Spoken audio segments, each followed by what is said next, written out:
Buenas tardes, hola a todos. Hoy nos encontramos de nuevo en otro ciclo de Arquitectura para no arquitectos. Continuamos hoy con el ciclo de Arquitectura y Psicología. Y en el día de hoy nos acompaña María Julia Rosas, que está presente acá con nosotros. Ella es psicóloga, docente de investigación epidemiológica y comunitaria en la Universidad de El Salvador. También tiene un máster en género. Y hoy nos va a estar acompañando desde lo que es la psicología, por supuesto, el parte social, como si vamos a ver alguna perspectiva desde la arquitectura, pero hoy nos va a estar acompañando más con la parte de lo social, el género, la comunicación, los vínculos también, cómo vivimos, así que vamos ahí acepto otra persona que está entrando. Hola Julia, ¿cómo estás? Bienvenido y muchas Hola, gracias por estar acá. bueno, nada, antes que nada, muchas gracias por invitarme. Siempre me es muy grato ir a diferentes ámbitos que quizás no son tan familiares para uno. Nada, así que celebro esta invitación. Nada, ¿puedo arrancar? Por supuesto, sí. Vale. Tengan los participantes ya tienen disponible el chat por cualquier comentario o pregunta que quieran hacer. Yo estoy súper atenta y vamos a estar atendiendo todo. Así que agarren un lápiz y un papel porque va a estar interesante para anotar muchas cosas. Te Bien, escuchamos, Julia. bueno, a ver, en primera instancia me gustaría un poquito dar alguna referencia desde dónde voy a hablar, digamos, desde qué lugar, digamos, estructuré este espacio que intitulé bueno, psicología y arquitectura, pensando el espacio del otro, ¿no? Y bueno, a ver, en primera instancia, digamos, me llama a hablar desde el campo de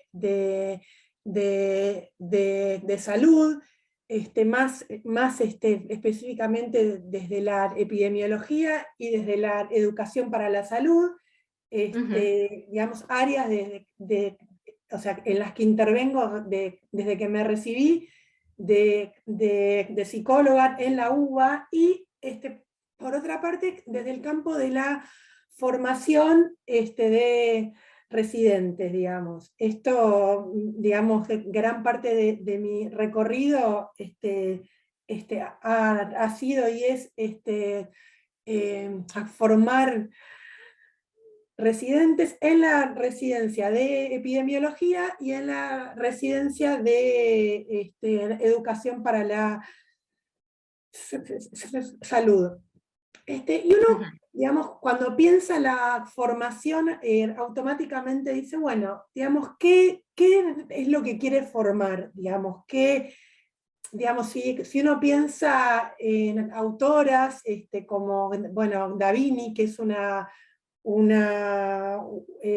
ya murió hace unos años, pero ella hablaba de formación adaptativa, digamos, donde yo aprendo una serie de ideas para reproducir cierta formación, cierto saber. En mi caso, digamos, un poco, digamos, tuve que ir más allá de la psicología clínica, digamos, Sí. y en ese punto digo, bueno, digamos, uno piensa una formación adaptativa o una formación que, digamos, en cierta manera, digamos, tenga como meta cierta modificación de la realidad en la cual uno interviene, Ujú. digamos. Cuando uno piensa en la modificación de cierta realidad, digamos, automáticamente lo que tiene que pensar es, bueno, en qué herramientas nuevas, digamos, qué herramientas que mi formación de grado quizás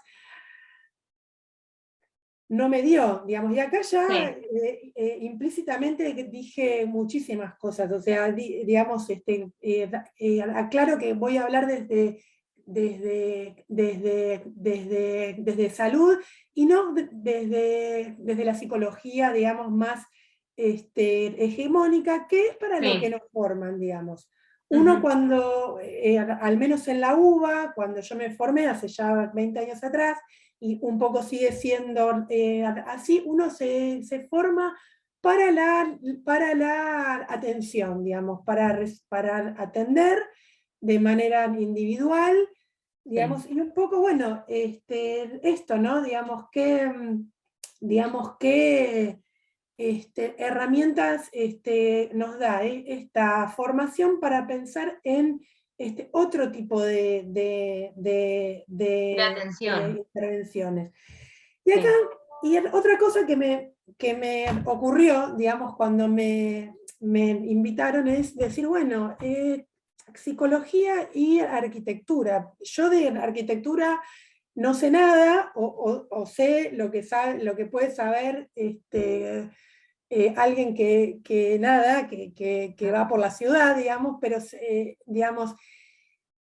pero o sea, el tema de no saber me llevó justamente a esto, digamos, de qué poco, cuando uno piensa en la formación disciplinar, en este caso la psicología, digamos, qué poco se forma para saber sobre otras cosas.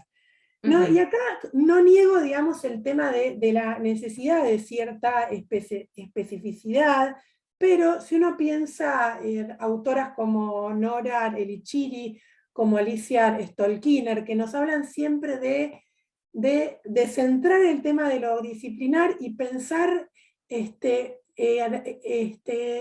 términos de, bueno, digamos, qué problemáticas existen y qué se necesita para resolverlas. Y automáticamente, digamos, viene el tema de la interdisciplina, de cierta manera, como enfoque laboral, enfoque laboral, digamos, digamos, cuando uno va, digamos, intervenir en cierta realidad, digamos, cuando uno piensa en función no de la disciplina, sino del problema con el que quiere intervenir, automáticamente, digamos, lo que vamos a ver es la necesidad de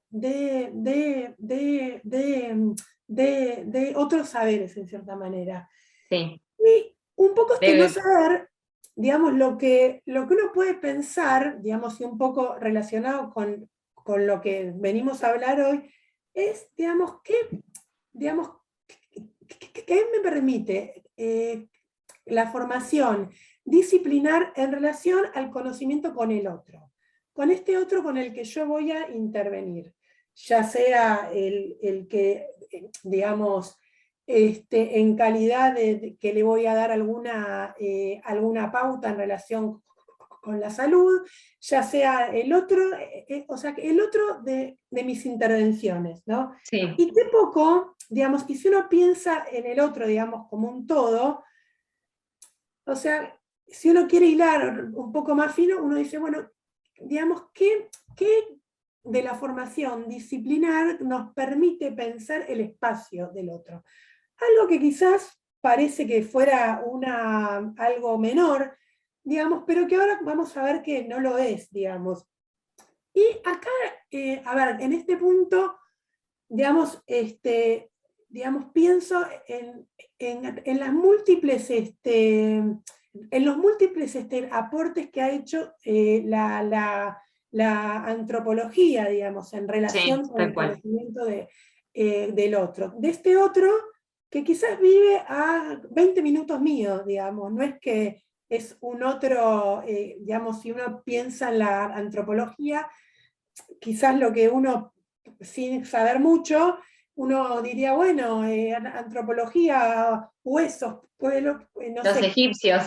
Sí, o pueblos originarios, y nada más lejos, digamos. Uno, digamos, puede valorar muchos aportes de lo que es la antropología en relación con los otros con los que yo voy a intervenir, digamos, ¿no? Sí.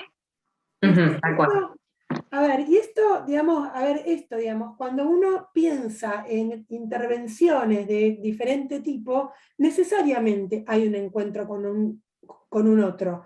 Otro que va a hacer uso de un espacio que yo voy a diseñar. Si yo pienso un espacio sobre métodos anticonceptivos, bueno, va a haber otros y otras que van a hacer uso de ese espacio porque se van a querer informar sobre ese tema. Bueno, digamos, otros a los que les voy a dar ciertas recomendaciones, ciertas pautas, ciertas indicaciones, y que, digamos, y que yo los conozco en tanto se acercan a un lugar en donde yo estoy interviniendo, pero que Sí, yo poco, o sea, digamos, lo que me surge a mí es, bueno, es cómo es ese espacio en donde habita este otro. ¿Y qué me imagino yo desde mis propios marcos de referencia que me hacen de lente para ver esta situación? Cuando yo digo, yo doy una indicación, se me ocurre como algo muy, no sé, tengo varios ejemplos y ahora igualmente voy a dar algunos, pero sí, digo esto, qué me estoy imaginando con mis propios marcos de referencia, ¿no? Y esto lo dejo ahí en stand-by. ¿Y cómo es realmente esta realidad que yo me estoy representando, ¿no? A mí me gusta mucho leer diferentes autores, y hay un autor, es un periodista que ya murió, que se llama ujú, Kapuscinski, que él, su pregunta, y cuando uno lee sus libros, digamos, lo que lo motiva siempre cuando se mete cuando se metía, ya murió también, digamos, pero era este tema de, bueno, del encuentro, digamos, con el otro. Del sí, otro en cuanto a sus creencias, en cuanto a su fe, en cuanto a sus marcos de referencia, pero podemos agregar en cuanto a su espacio, en cuanto a cómo es el espacio en donde habita, sí, digamos, tal ¿no? cual. Ujú, Digamos, a ver, obviamente él había leído muchos antropólogos y un poco como que la pregunta intuitiva, él sí, la fue como nutriendo un poco con diferentes autores, ¿no? Esto es ujú, lo bueno de cuando uno se nutre, digamos, de diferentes miradas, digamos, que a la pregunta que uno se puede hacer intuitivamente, probablemente ya hay otras ramas de la ciencia que lo hayan sí, explico. estudiado y que nos pueden dar cierto sustento científico o cierto sustento a lo que uno, digamos, a lo que uno está pensando.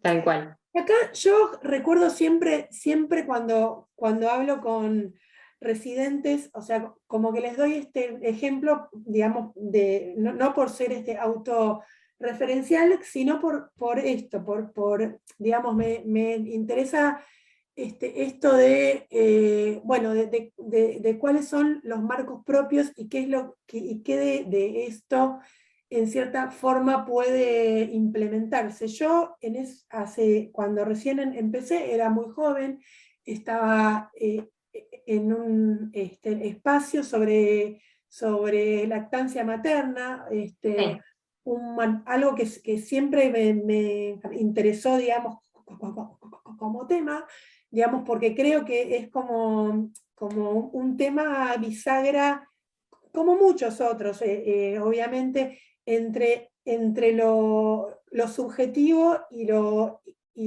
social, en cierta manera. O sí, sea, por hay mucho supuesto. de subjetivo puesto ahí, pero digamos, cuánto de lo social o cuánto de la organización de la sociedad y la organización legal en relación con ella nos, eh, digamos, nos lleva a que, digamos, se pueda sostener una lactancia o no.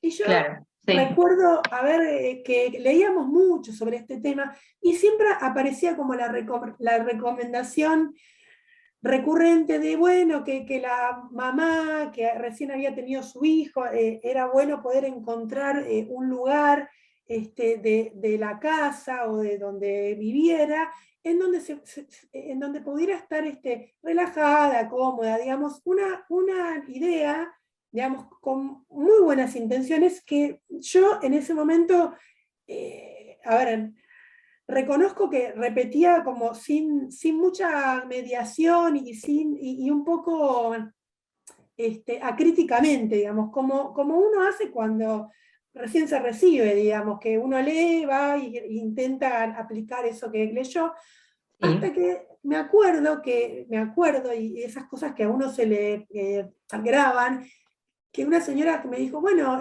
lo que pasa es que yo vivo en una habitación de un inquilinato, vivo con mi otro nene, tenía un bebé, un nene de 3 años, o sea, con la energía que puede tener un niño de De 3 tres años, años, sí. y su marido, digamos. Entonces, a mí esa fue, más que poder, digamos, uno se puede leer y obviamente que siempre uno tiene un deber ético, digamos, de poder actualizarse, pero esas cosas son las que en cierta manera a uno le hacen replantearse y decir, bueno, ¿desde qué marco de referencia yo le estoy hablando de su espacio? Cuando ella lo Claro. que me devuelve es que eso que yo le estoy hablando del lugar relajado de la casa, con que quizás hasta uno se imagina una cama con almohadones, sillón, eso es como una utopía, en cierta manera, o algo Sí. que no se puede dar. Y eso, bueno, nada, fue como decir, Esto bueno, lleva mucho también frente a la o sea, frente a la propuesta o frente a la nueva iniciativa de pensar eso, uno no dice es imposible, pero analiza mucho los recursos que exacto, tengo, con qué lo exacto, puedo resolver. Y justamente exacto. el tema de la arquitectura, ahora, por ejemplo, cuando uno empieza a agrandar la familia, por supuesto que es todo un tema porque los ambientes ya se ven diferentes, porque cambian de uso, cambian de forma. Acá Adriana dice, empatizar con el usuario, o sea, totalmente, sí, es como, con lo que tengo está bien, ¿cómo lo resuelvo con lo que tengo? No puede costar, pero tampoco es imposible, pero es difícil, sí, esto de cómo a veces los espacios nos quedan desactualizados para con nuestra necesidad y nuestro momento. Por eso existe, Sí, bueno, y más que nada digamos, uno siempre, digamos, o sea, cuando uno interviene en cierta manera, es esto, digamos, a ver, como yo un poco acá lo que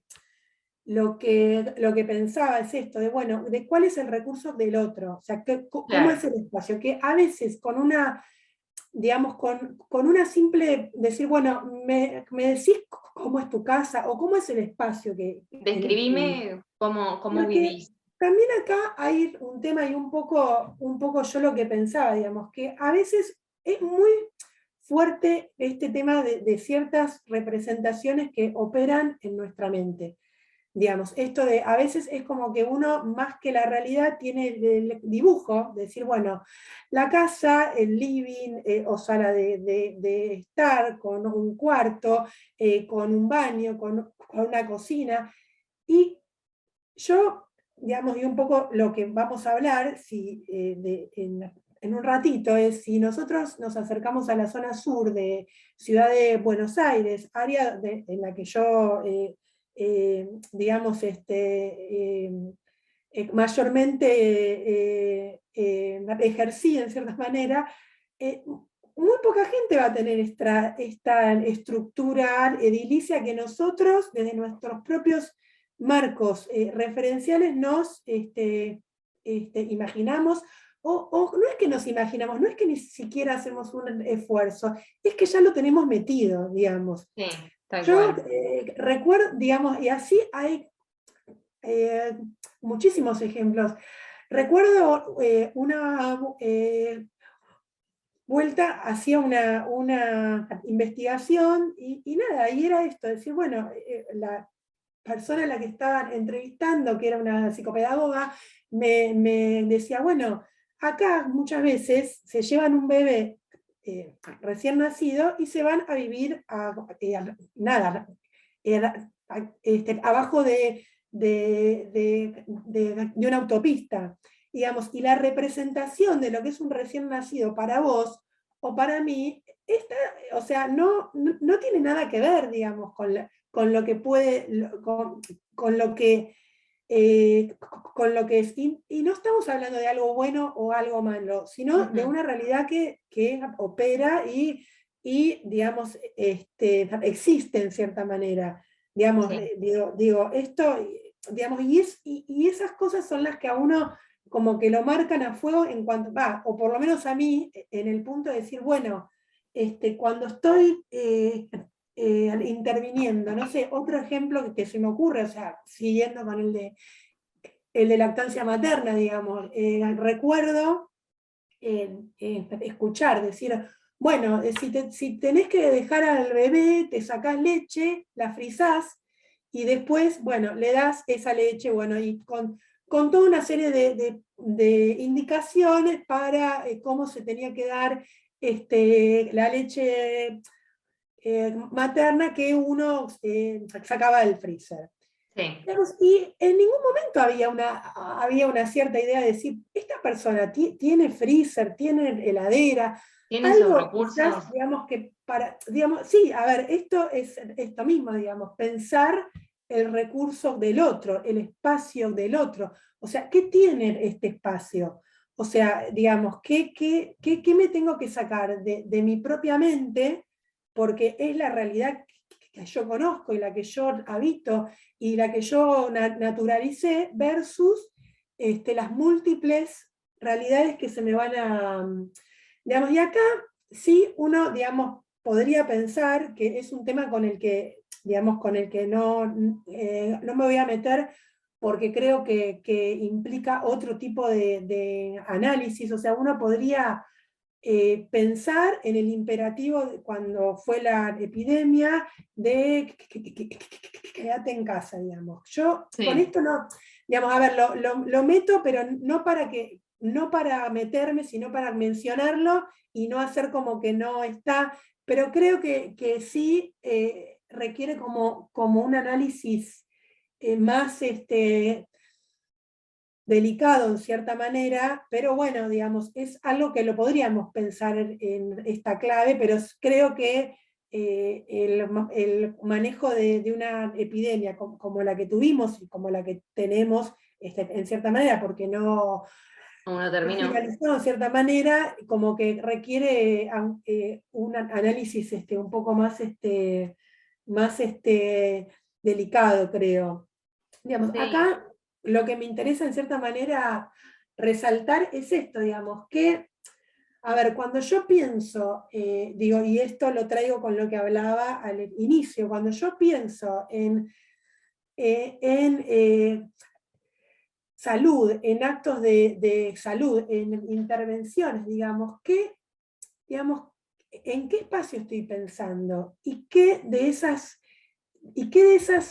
recomendaciones, qué de esas intervenciones pueden ser operativas en ese espacio real que tienen los diferentes sujetos con los que yo eh, intervengo? Y acá a ver, como que uno puede, un poco lo que decías vos antes, como que quedarse con la sensación de, bueno, pero si los recursos van a hacer esto, entonces yo, digamos, lo que puedo hacer es nulo, pero no, digamos, acá, o sea, lo primero que uno debería, digamos, como antes de dar cualquier recomendación, es el deber casi ético, en cierta manera, de pensar en el espacio y Claro. tener un acercamiento en términos de, bueno, de esta recomendación que yo voy a dar o esto que voy a construir con el otro, en qué Ujú. medida, digamos, cómo es su espacio.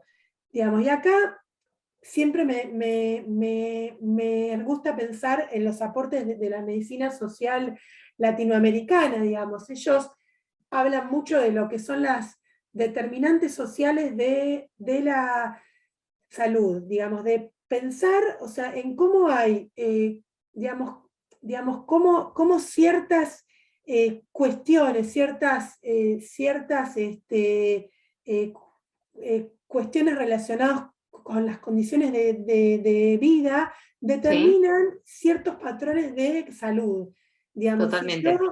si yo vivo a la vera del riachuelo con el suelo que tiene plomo, y bueno, probablemente mi salud se vea claramente Afectada. resentida, digamos, sí, Sí, afectada, digamos. Y acá algo que voy a mencionar, digamos, o sea, uno cuando yo estoy pensando en salud, pienso no solo en la oferta institucional que puede haber, que puede ser muy buena, puede, digamos no tiene que ver con la oferta institucional, sino con qué salud se produce en qué condiciones de vida. Y estamos hablando, digamos, a ver, en que muchas veces, digamos, y esto, a ver, también lo relaciono con la formación, digamos, muchas veces cuando uno piensa en psicología, digamos, esto es bastante,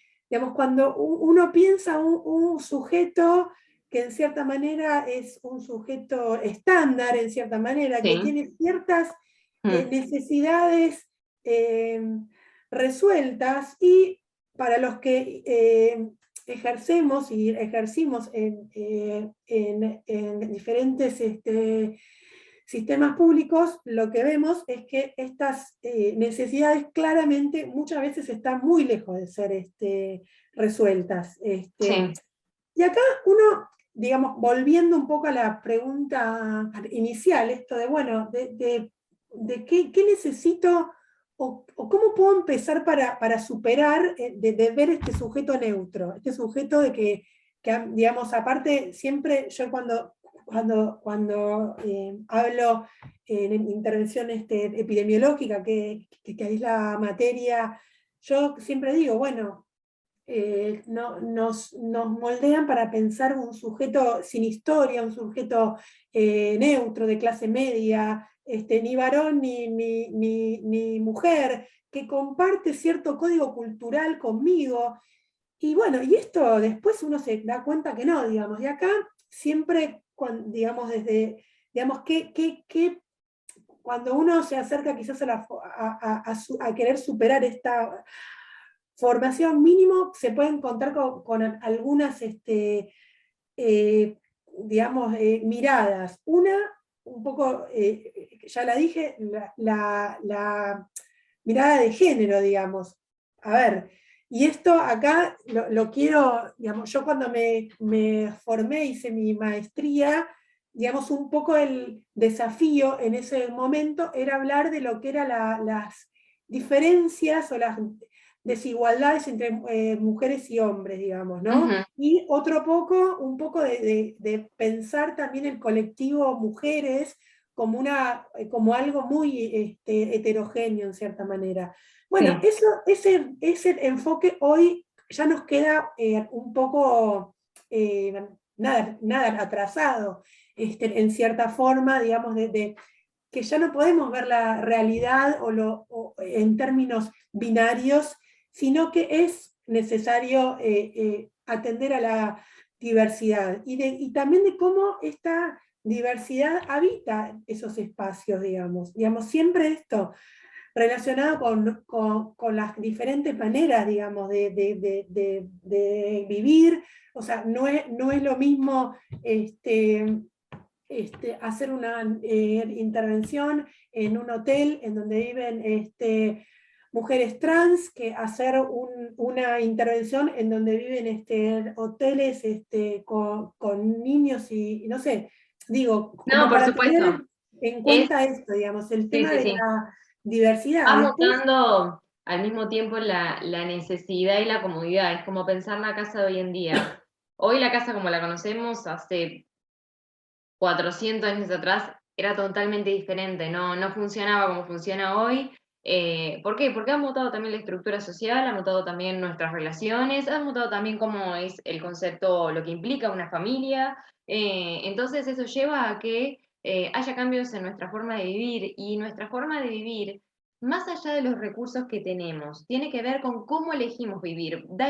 Olvidémonos de que tenemos, de las comodidades que uno puede llegar a tener. ¿Por qué? Porque quiero también pensar en los que no pueden llegar a tener esa comodidad justamente. Cómo uno vive y cómo uno elige habitar cierto espacio, habla también de cómo está uno, ¿no? Cómo habita, cómo ordena, en el día a día también. Y eso lleva a nuevas observaciones en las demandas, en las necesidades, en cómo quieren vivir. Entonces ahí se empieza a hacer modificaciones en la casa, en algo tan absurdo, piensa uno, en la casa, no, justamente es lo más complejo, porque los Claro, hospitales son los mismos, son hospitales que hace, y entonces había, o sea, existía, tenían la misma función. La casa ha cambiado constantemente. A mí siempre me sorprende, o sea, siempre cuento la anécdota de algo que me sorprendió mucho aprender, que fue que Le Corbusier, un arquitecto de la arquitectura moderna, representante de la arquitectura moderna, cuando veías dónde vivía, su departamento, tenía el inodoro al lado en la cocina. O sea, al lado del horno estaba el inodoro. Vos decías, cosa rara. No, era normal. ¿Por qué? Porque el concepto de baño privado todavía no claro, existía, era como todo un privilegio, no estaba todavía asociado a yo cuando voy al baño necesito intimidad, claro. sino que era, vos ibas a la casa, en ese momento, ¿no? Pero me Sí, imagino a sí. alguien visitando al hombre y viendo normal que el inodoro esté en la cocina, cuando hoy en día uno va y es un lugar privado donde nadie te, en el mejor de los casos, nadie te mira, nadie nada, pero antes era normal tenerlo en la cocina. Así han mutado un montón de cosas. Sí, sí, Así es como han sí. desaparecido tipos de vivienda y nosotros hoy conocemos otra forma de habitar. Así es como pasamos de una casa chorizo con 2 millones de ambientes, voy, vengo, no tengo pasillo, me tengo que entrelazar y meter, a un monoambiente. Que Claro. tiene que ver también con esto, con cómo eligen, cómo se relacionan, cómo leo. Y me parece muy interesante lo que planteabas, que ahí Fer, te dejo continuar, de cómo puedo aprender del otro por cómo vive, sabiendo, ¿no? Vos decías, eh, ¿me podés describir tu casa? Y en esas descripciones, más allá de que se manifiestan enojos o alegrías, porque siempre está que dice, este baño que no se termina de arreglar nunca más, esa mancha de humedad que no se va más, o la cocina es muy chiquita, no, esto estamos hablando de comodidad, ¿no? Cuando uno pregunta, bueno, ¿cómo es tu casa? Y Sí, bueno, en eso, ¿cómo es tu casa? Encontrar gente que te dice, mi casa es este espacio, vivimos X cantidad de personas y el mira, baño es sí, uno. sin ir más lejos, recuerdo otra recomendación que es bastante frecuente, que se hace, es bueno, nada, a los niños cuando en estas épocas que tienen muchos broncoespasmos cuestiones respiratorias, bueno, encerrate en el baño y hacele vapor. Sí, Digo, esto no escandalizaría a nadie, digamos, y es una recomendación. Ahora, ¿qué pasa cuando ese baño pertenece a un hotel y no es la única familia la que lo usa? Y claramente digamos, no puede esa mamá ocupar ese baño durante media hora porque la gente necesita usar el baño, digamos, sí, porque digamos, uno está pensando en términos de esto, de la privacidad, del baño propio, de la casa como la que nos representamos, digo, este es ujú, otro ejemplo más digamos, de esto, digo, y que, a ver, insisto en esto, no significa que no se pueda decir, bueno, no se puede hacer nada, decir, bueno, digamos, pero sí un poco volviendo, digamos, este deber ético de decir, bueno, esto que es una recomendación, y que es una recomendación muy, muy que puede estar a la mano,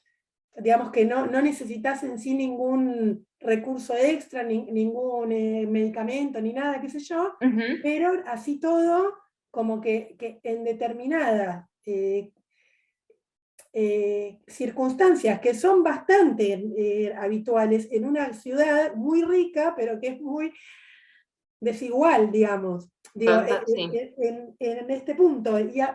Y bueno, nada, y un poco para seguir en esto bueno, de qué nos puede aportar la mirada, digamos. O sea, hablamos de la mirada de género, la mirada de la interculturalidad, digamos, que, Sí. digamos, cuando yo pienso en cierta interacción con el otro, bueno, ¿qué de lo que yo digo, digamos, cuáles son las claves culturales, digamos?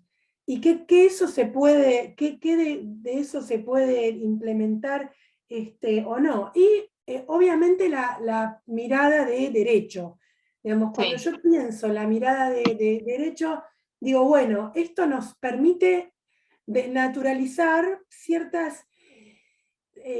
digamos, ciertas circunstancias que en cierta manera hoy son muy frecuentes, digamos. Si uno, insisto, con esto de la zona sur, digamos, si uno ve falta de cloaca, falta de agua, Sí. presencia de ratas, digamos, de pensar que claramente cuando, digamos, ahí hay una situación, digamos, que es violatoria de ciertos derechos básicos, digamos, ¿no?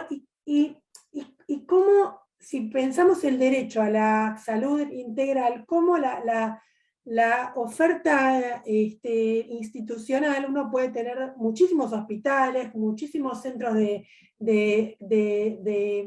atención primaria, Sí. pero si no tenemos ciertas condiciones mínimas, digamos, es muy difícil, digamos, poder lograr cierto nivel de salud, en cierta forma, ¿no? Tal Digamos, cual. esto, un poco, bueno, esto, digamos, cómo estas miradas me alertan. Digamos, a veces uno, en cierta manera, cuando más alerta está, uno dice, bueno, pero entonces yo no se puede hacer nada. Ahora vamos a hablar un poco sobre esto. Y otra cosa fundamental que quería resaltar es un poco el aporte que nos hace hoy la dimensión epidemiológica, Sí. la mirada epidemiológica y más específicamente los análisis de situación de salud, que relacionan, digamos, salud, digamos, ciertos indicadores con condiciones de vida, digamos, ¿no? Un poco, si yo, un poco lo que hablábamos hoy, o sea, si yo pienso si yo a muchos de ustedes les digo, les hablo de tuberculosis, probablemente piensen que voy a estar loca, que estoy hablando de una enfermedad que no existe más. Bueno, no, los invito digamos, a poder acercarse, digamos, a ciertos indicadores y ver que es una enfermedad absolutamente vigente y que tiene que ver estrictamente con las condiciones de De vida, con el habitabilidad. Sí. hacinamiento. Digamos, esto, digamos, un poco si uno piensa, solo por poner un ejemplo, ¿no? Si uno piensa en Ciudad de Buenos Aires y uno va a intervenir, digamos, un poco en línea con lo que hablábamos antes, o sea, hay digamos, es casi un deber poder digamos, tener un acercamiento a ciertos indicadores, digamos, ¿no? En términos de números, en términos de decir, bueno, en este lugar donde la gente vive hacinada, en donde aparte Hacinamiento, sí. de vivir hacinada, probablemente muchas veces no tiene ni No, ni ventilación, agua, ni ni ventilación, ni agua, por puerta. eso. Sí, sí, ni Esto una ventana.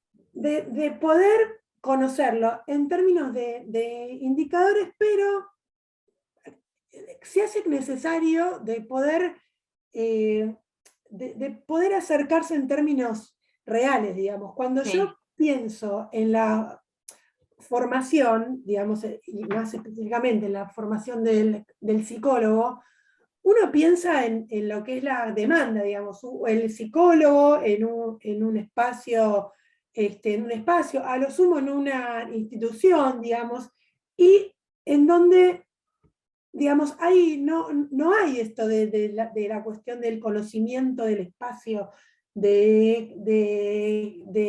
otro. Sí. A ver, que necesariamente cuando yo pienso en un descentramiento, en decir, bueno, salir al barrio, digo, siempre digo, bueno, ¿cómo es tu barrio? Tu manzana, tu tira, o sea, de realmente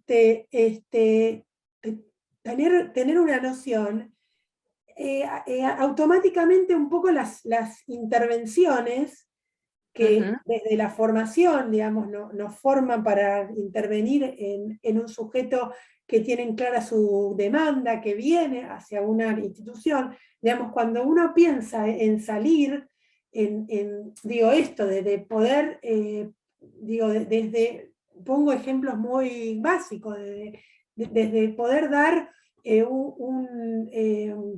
armar un espacio grupal en una institución barrial sobre determinado tema, no sé, Ujú. adicciones, lo que fuera, digamos, pero Sí. sí a lo que voy, implica correr el eje, digamos, me salgo de mi rol para el que fui formada en cierta manera, ¿no? Ujú. Sí. Y aparte, acá hay un tema importante. Cuando, digamos, uno puede querer intervenir, puede querer tener buenas intenciones en cierta manera y Ujú. salir y poder hacer alguna intervención, digamos, que sea extramuros, pero sin tener mucha idea del espacio, digamos, ¿no? Del espacio en el que habitan los otros, digamos, que Claro. claramente cuando yo estas intervenciones las planifico con un otro, un referente barrial, una referente, una madre referente o quien fuera, Sí. claramente me va a dar su punto de vista desde alguien que vive ahí. Digamos, esto suena muy como antropológico esto de la perspectiva del otro, digamos, ¿no? Yo puedo tener Ujú. una planificación, pero si esa planificación no tiene en cuenta, no tiene en cuenta al otro, no tiene en cuenta si eso va a ser aceptado o no, las chances Claro. de fracasar son muy altas, ¿no? Y digamos esto, ¿no? Un poco lo que pensaba, o sea, cuando yo conozco el espacio del otro, digamos, uno lo puede llegar a conocer, digamos, realmente, o lo puede, o al menos intentar digo esto, Entender también. de la indagación. Y acá Ujú. sí, digamos, yo, a ver, como que digamos, obviamente no quiero ser ingenua, y uno dice, bueno, pero cuando uno entra a ejercer en un sistema público, o sea, el Sí. sistema público está estructurado en lo que es la demanda de la gente, o sea, el hecho de que uno recibe, digamos, sea psicólogo, sea médico, sea lo que fuera, enfermero, lo que fuera, para Sí. recibir y en cierta manera resolver aquello que se plantea, digamos. Ujú. Y, digamos, y en donde hay que cumplir con ciertos cánones de atención en cierta manera. Digamos, Sí.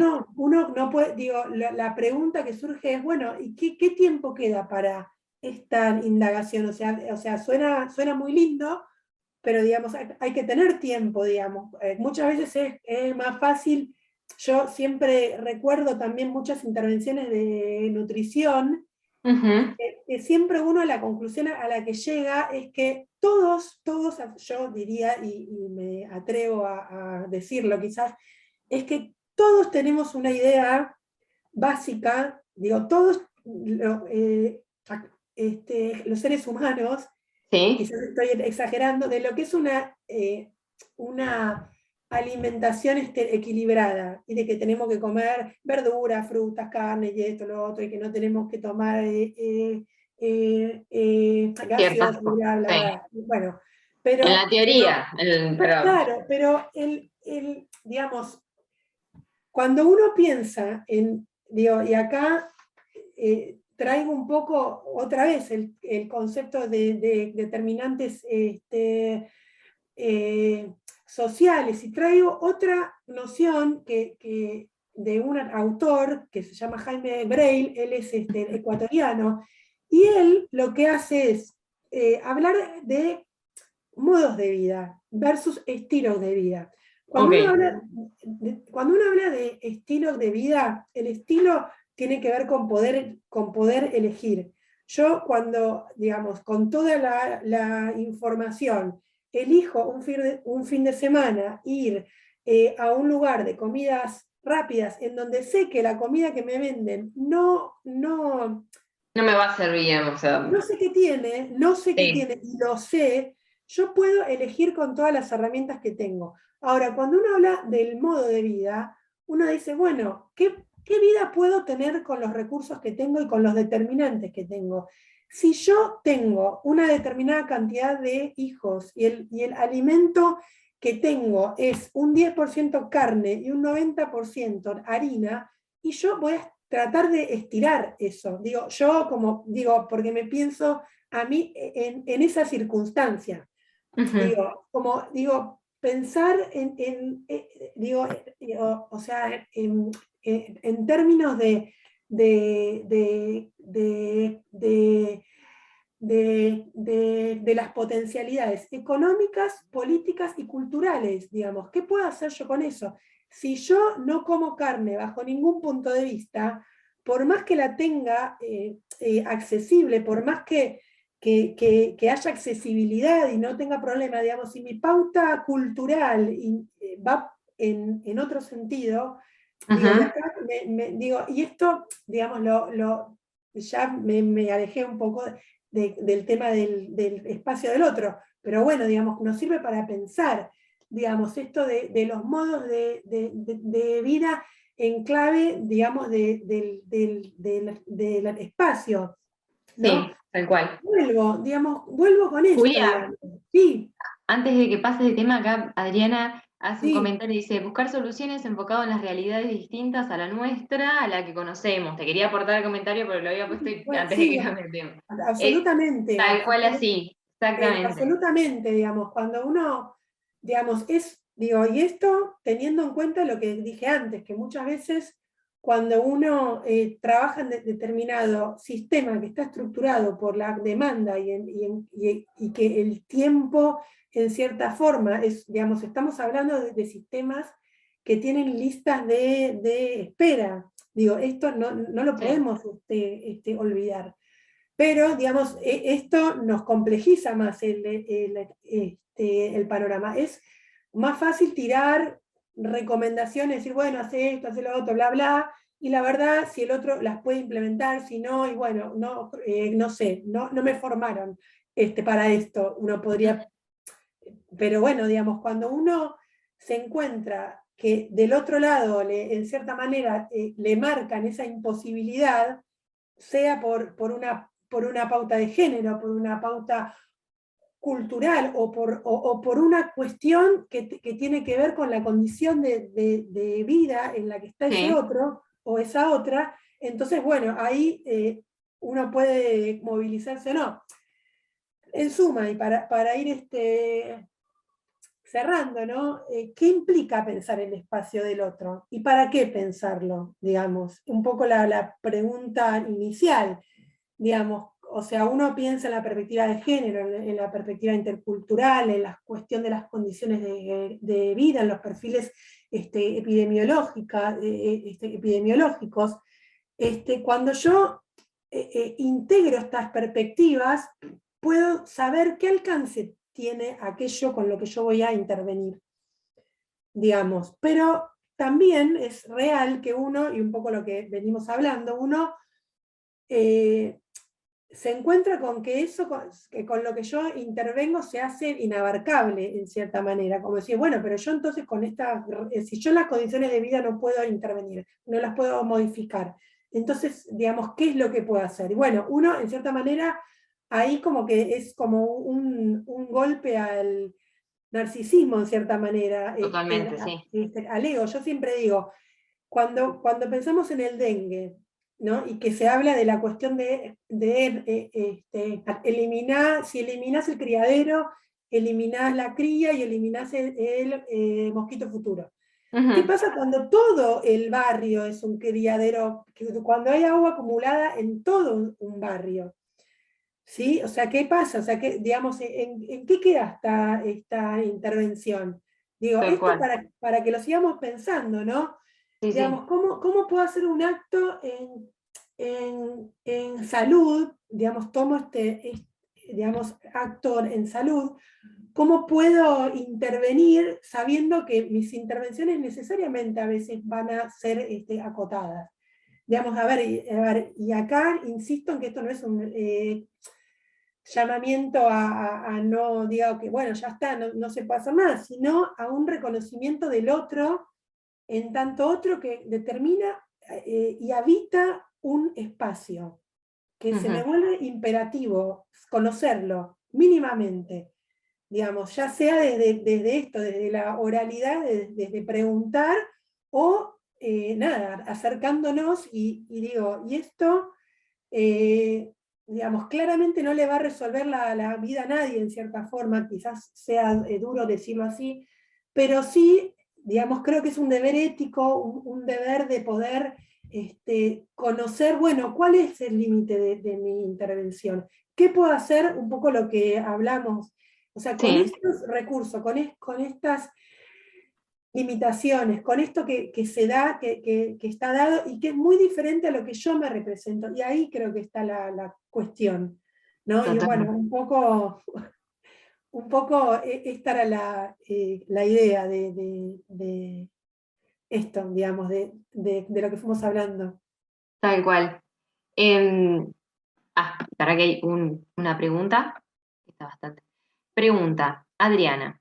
Soy arquitecta y docente en Perú. Cuando trabajo con mis alumnos veo que el entender al usuario común se les hace sencillo, pero cuando hablamos de diseñar para todos, pensamos en personas con discapacidad, se les hace difícil imaginar o empatizar.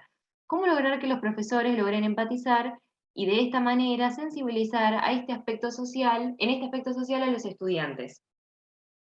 Bueno, sí, a ver, un poco cuando, digamos, a ver, es muy interesante esta pregunta, porque Sí, la si verdad que es una muy uno buena pregunta. quisiera complejizar también la cuestión, yo hablé de perspectiva intercultural, hablé de perspectiva de género, hablé de la mirada de derechos, pero si uno pudiera pensar en términos de que no todos tenemos la misma, esto, en la mirada de la discapacidad o de las eh, capacidades diferentes, digamos, Ujú. necesitamos más aún la mirada, digamos, porque, digamos, cuando yo hablo de este sujeto estándar para el que me forman, también hablamos de un sujeto con todas sus capacidades al 100%. Y Ujú. este es otro supuesto que en la mayoría de los casos no se cumple, digamos. Sí, Entonces, digamos, esto es un desafío, digamos, de los que, digamos, y a ver, en este punto me interesa la mirada de la formación, digamos, como que si sí, uno como formador no se apropia de esto y no alerta sobre esto, decir, bueno, vos cuando estás diseñando algo, lo estás diseñando claramente para alguien que va a tener una accesibilidad absoluta. Y quizás la mayoría de la gente, o una gran mayoría, no la tiene, digamos. O sea, yo creo que lo, totalmente. lo primero es digamos, uno, para complejizar la mirada, digamos, podemos hacerlo desde muchos puntos de vista, y creo que la mirada desde la discapacidad es una, sí, y más en arquitectura, supongo, Totalmente, digamos. sí, por supuesto. Eso es todo un debate en cómo uno puede llegar a solucionar y a tomar. Es muy común pensar, ¿por qué digo pensar? Porque en realidad se manifiesta en las actividades que se hacen, ¿no? Se debería justamente involucrar más actividades que tengan que ver con lo social, estoy hablando en el ámbito de la arquitectura, Ujú. que tiene que ver con esos diferentes clientes que no se sabe qué tan variados pueden llegar a ser, ¿no? Quizá uno va como muy a la respuesta de cajón de pensar que bueno, voy a tener un comitente que va a tener X cantidad de dinero y bueno, bueno, en realidad a veces es más complejo que todo eso y tampoco es tan sencillo. Uno, como acaban de decir, como recién estábamos pensando, nosotros suponemos o entendemos que todos en su casa tienen un baño. Y la realidad es que no todos en su casa tienen un baño. Es exactamente lo mismo. Em, el pensar y el cambiar en foco, estoy hablando en el ámbito de la arquitectura, cambiar el foco en para quiénes proyectamos y cómo proyectamos, sacar pensar que uno proyecta con el egoísmo, el propio amor propio, decir yo quiero hacer una casa linda, una casa, y la persona, hace muy poco escuché un suceso que había pasado en un edificio de vivienda donde por temas de código, los códigos se van actualizando tan rápido que la ciudad de Buenos Aires jamás termina de reaccionar para con el código. Nunca se acomoda. Siempre está más atrasado que lo que está diciendo el código hoy en día. Bueno, en un hall de un hotel, de un edificio tuvieron que hacer una reforma que es agregar una rampa. Está bien, perfecto. Llaman a una persona, vale, hace la rampa, está bien. La rampa no se podía ni subir ni bajar de lo empinada que estaba. ¿Cuál es el error ahí? El profesional que fue, en parte cumplió. ¿Por qué? Y porque el código decía que tenía que haber una rampa. Sí, bueno, está ahí, yo lo veo, es Claro. empírico, la veo, está perfecto. Pero ahora funciona. ¿Está pensada para en serio para personas o está pensada porque tenía que estar ahí, ya está, y me da lo mismo quién la utilice? Creo que esa perspectiva tiene muchísimo que ver. Mm, En sacar se tiene que cumplir y se debe hacer porque mejor preguntarse para quién se hace y claro. quién lo va a usar y quién lo va a evitar.